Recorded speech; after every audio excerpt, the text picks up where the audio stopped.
Start.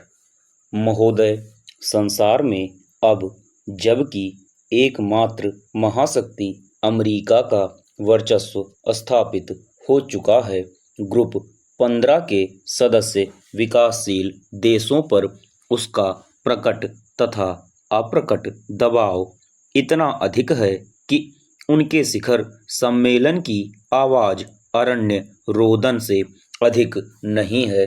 सम्मेलन की पश्चिमी देशों के सूचना तंत्रों ने लगभग पूर्ण उपेक्षा की।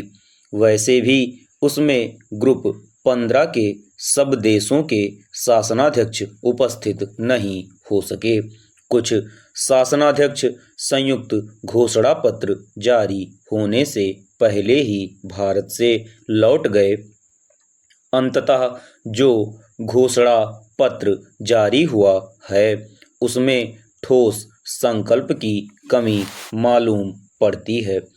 विकासशील देशों का नेतृत्व खो देने के बाद नई दिल्ली का राजनयिक महत्व बहुत कम रह गया है। विश्व समस्याओं पर पश्चिमी देशों से टक्कर लेने की उनमें क्षमता नहीं बची है।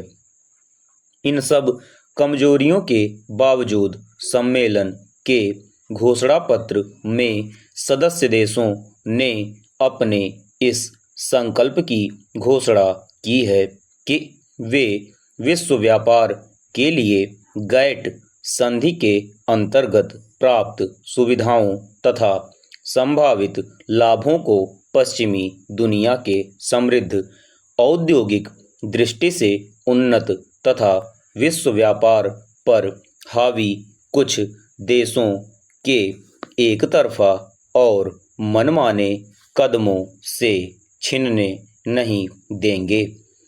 घोषणा पत्र का संकेत अमेरिका की गैट संधि के मसौदे में श्रमिक एवं सामाजिक परिस्थितियों संबंधी शर्तें डलवाने की कोशिशों की ओर ही है। उन कोशिशों का संयुक्त रूप से मुकाबला करने के संकल्प को वे कहां तक निभा पाएंगे, यह कहना बहुत कठिन है। अमेरिका के साथ उनका व्यापार बहुत बड़ा है और वह अपनी बात मनवाने के लिए एक एक की बांह मरोड़ सकता है। भारत भी अपवाद नहीं है।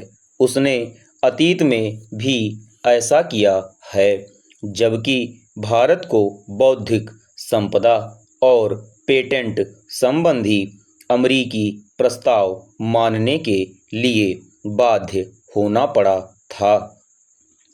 उसका अनेक छोटे देशों को अनुसरण करना पड़ा था। पूर्ण विराम। सम्मेलन का दूसरा महत्वपूर्ण निर्णय ग्रुप 15 के देशों के बीच आपसी आर्थिक सहयोग बढ़ाने के बारे में है। उस उद्देश्य को साकार करने के लिए एक व्यापार विनियोजन और प्रौद्योगिकी आदान प्रदान करने का भी निर्णय किया गया है।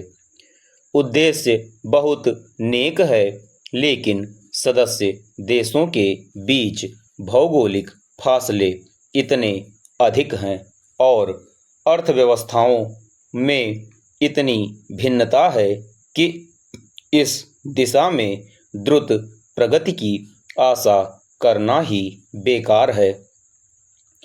गैट के तत्वावधान में प्रस्तावित बहुराष्ट्रीय संधि के अंतर्गत विकासशील देशों के हितों की देखभाल के लिए एक प्रभावी व्यवस्था करने का भी निर्णय किया गया है, लेकिन हम समझते हैं कि ऐसी कोई एकता स्थापित करने का समय बीत गया है। एक एक करके सब देश अपने हितों की बलि काफी सीमा तक चढ़ा चुके हैं। पूर्ण विराम चेंज।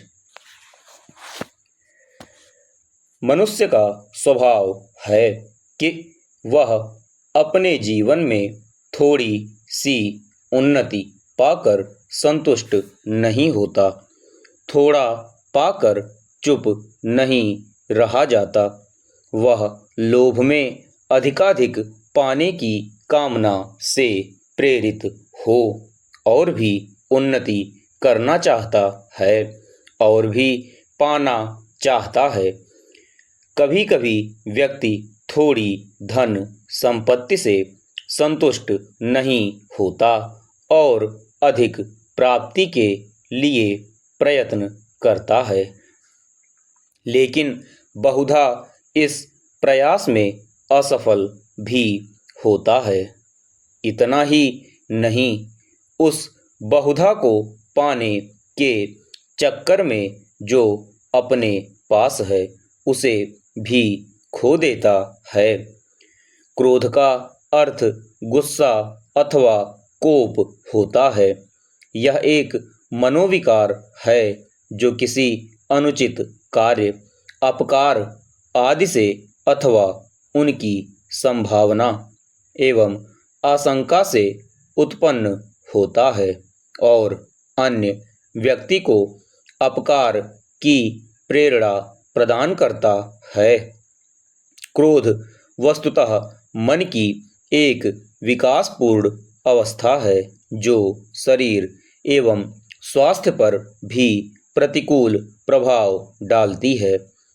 कौन नहीं जानता है कि क्रोधी व्यक्ति प्रायः चिड़चिड़े स्वभाव वाले, क्षीण, दुर्बल, रोगग्रस्त व्यक्ति होते हैं। हम यह कह सकते हैं कि क्रोध एक रोग कारक मनोविकार है। क्रोध एक ऐसा मनोविकार है जिसे हम लोक व्यवहार की भाषा में एक रोग या मन की बीमारी भी कह सकते हैं। पूर्ण विराम। क्रोध के वशीभूत व्यक्ति पागल की भांति अपना विवेक खो देता है और चाहे कुछ कह बैठता है अथवा कर गुजरता है। पागलपन एक ऐसा रोग है जो ठीक होने में समय लेता है।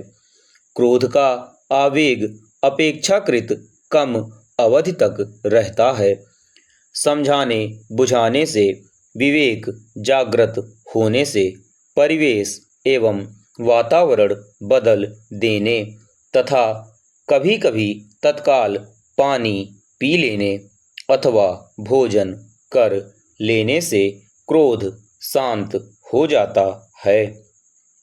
अतएव क्रोध को हम अल्पकालिक या क्षणिक पागलपन कहेंगे। प्रकृति निरंतर परिवर्तनशील है।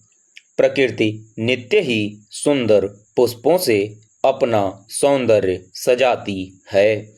यदि एक पुष्प खिलता है और वह दूसरे दिन मुरझा जाता है तो वृक्ष की डालियां उसे गिरा देती हैं और उस स्थान पर दूसरे नए पुष्प विकसित होते हैं। प्रकृति नित्य ही नूतनता धारण करती है। सौंदर्य वही है जो हर क्षण नवीन रूप धारण करता रहता है। प्रकृति के इस कार्य का अर्थ है परिवर्तन। मानव जीवन भी परिवर्तनशील है। मानव नित्य ही नवीन विचारों से ओत-प्रोत रहता है। उसकी पुरानी मान्यताएं एवं विचार नष्ट होते जाते हैं और उन स्थानों पर नए विचार विकसित होते हैं। जीवन में यदि कोई परिवर्तन ना हो तो वह उत्साहपूर्ण एवं आकर्षणपूर्ण ना हो। मनुष्य के जीवन में भी दुख का प्रवेश होता है। समाप्त।